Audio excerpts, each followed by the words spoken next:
LegCo election turnout rate improves when compared to the 2021 election. Chief Executive John Lee hails smooth and successful election during difficult times.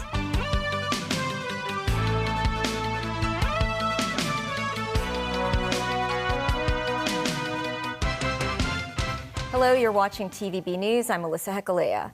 The Legislative Council election has concluded with the polling rate for geographical constituencies reaching 31.9%. That's higher than the previous LegCo election. It took only about 7 hours to count all the ballots and announce the results, faster than the 11 hours last time. Mimo Singhai reports. The polling of the Legislative Council general election ended on Sunday. More than 1.31 million people voted in the geographical constituencies, with the turnout rate being 31.9%. The number of registered voters for this term is about 4.13 million, which is roughly 340,000 fewer than 4 years ago. The actual number of individuals who voted recorded a drop of 33,000 compared to the last election.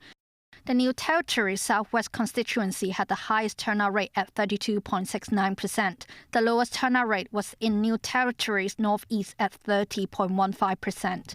Looking at the major political parties' performance, Democratic Alliance for the Betterment and Progress of Hong Kong remains the biggest winner, sweeping 20 seats. This came even after its total number of votes dropped by over a third, from 680,000 to 430,000.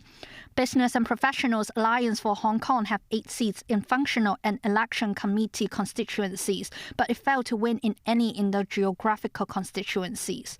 Hong Kong Federation of Trade Unions won 7 seats. Same as the last election, the party obtained 3 seats in the geographical constituencies. The Liberal Party took 3 seats in the functional constituencies and 1 from the election committee constituencies. The New People's Party only managed to secure 3 seats this time, with 2 coming from the geographical constituencies. Among the 90 elected LegCo members of the 8th term, 50 are incumbents. The remaining are newbies. Memos 9, TVB News. Sai Kung District Councillor Christine Fong successfully entered the Legislative Council on her 6th attempt after securing more than 58,000 votes in the New Territories Southeast Geographical Constituency. Here is Mimo Singhai again. Veteran Sai Kung District Councillor Christine Fong received 58,828 votes in the LegCo election, the most among all candidates across the city. After failing to win in LegCo elections 5 times, Fong finally succeeded with an overwhelming victory. At around noon on Monday, Fong arrived at Hang Hao, where her political career began, to thank her supporters who congratulated her success. Some shook hands with Fong. A few gave the politician a hug. Thank you all. Each of your vote matters, Fong said. This is a good encouragement for all the youth to not to give up. I hope they can know my story about what I did. I lose 5 times, so if I give up, before that, then I will not have this today. Fong, who has a master's degree in fire safety engineering from Hong Kong Polytechnic University, said her priority is to handle the aftermath of the Tai Po blaze once the new term of LegCo commences. Another winner in the New Territory Southeast Geographical Constituency was Chris Ip from the DAB. Ip secured his seat with 26,250 votes.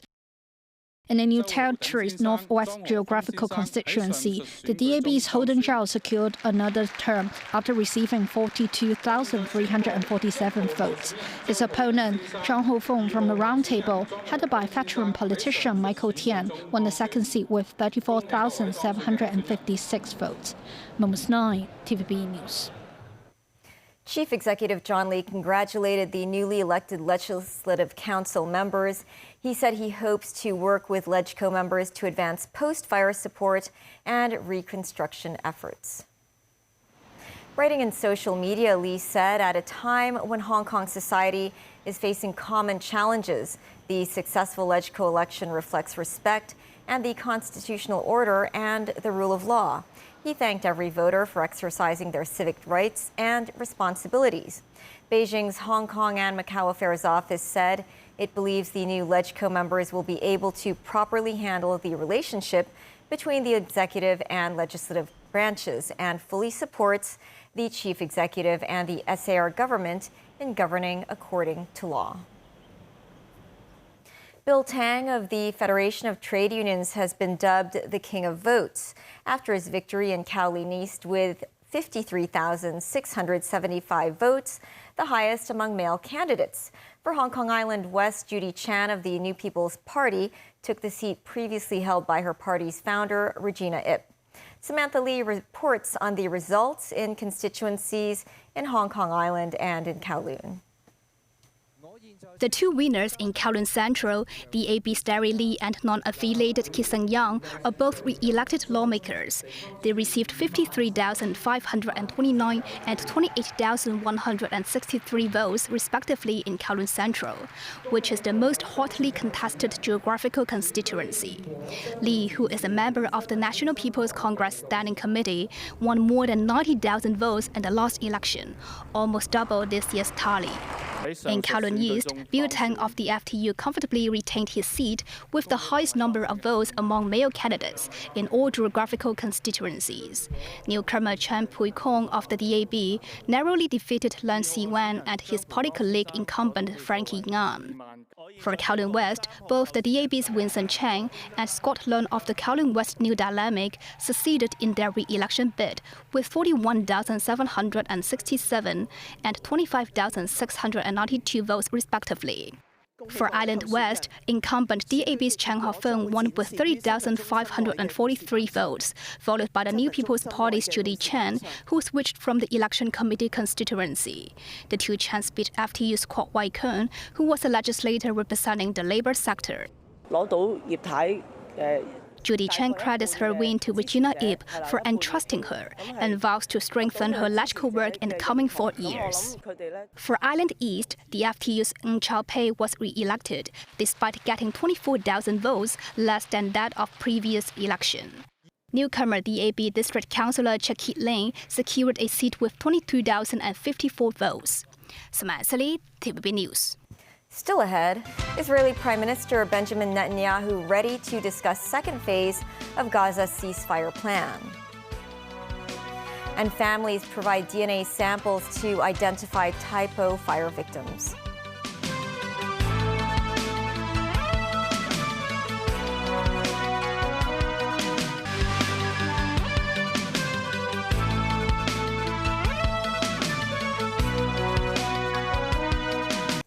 Chinese Vice President Hang Zhen met with visiting German Foreign Minister Johann Vadeful in Beijing today. Han said China and Germany are important economic and trading partners and can achieve mutually beneficial results through greater cooperation. German Foreign Minister Vadeful said he had made progress in persuading China to grant rare earth export licenses to German manufacturers during his visit. However, he said there is still a lot of work to be done. Vadeful said he had discussed the key issues of disruptions in Chinese deliveries of semiconductors, rare earths, and other commodities in his meetings on Monday with China's trade minister. The German foreign minister said trade restrictions, particularly on rare earths, are just as much a cause for concern for German companies as overcapacity in electromobility and steel. He stressed in times of growing international tensions and geopolitical upheaval, direct, intensive exchange with China is necessary, indeed indispensable. Israel and Hamas are planning to move into the second phase of a ceasefire deal when the Palestinian group returns the remains of the last hostage in the coming days. Stage 2 will see the deployment of an international security force in Gaza and a temporary Palestinian government under the supervision of an international board. David Garrett reports. Aid agencies say they've been able to feed hungry Gazans they've been unable to reach just weeks ago. Israel's easing of restrictions and opening of crossings in the north in November, allowing the World Food Programme to reach Gaza City for the first time in 2 months. As ration boxes were distributed, those who had been displaced by war returned to devastation, but able to get their hands on canned fish, beans, jam, tea and sugar. Some say there wasn't enough, and those dishing out supplies admit they've managed to get in about half of what was planned when the shaky ceasefire took hold in October.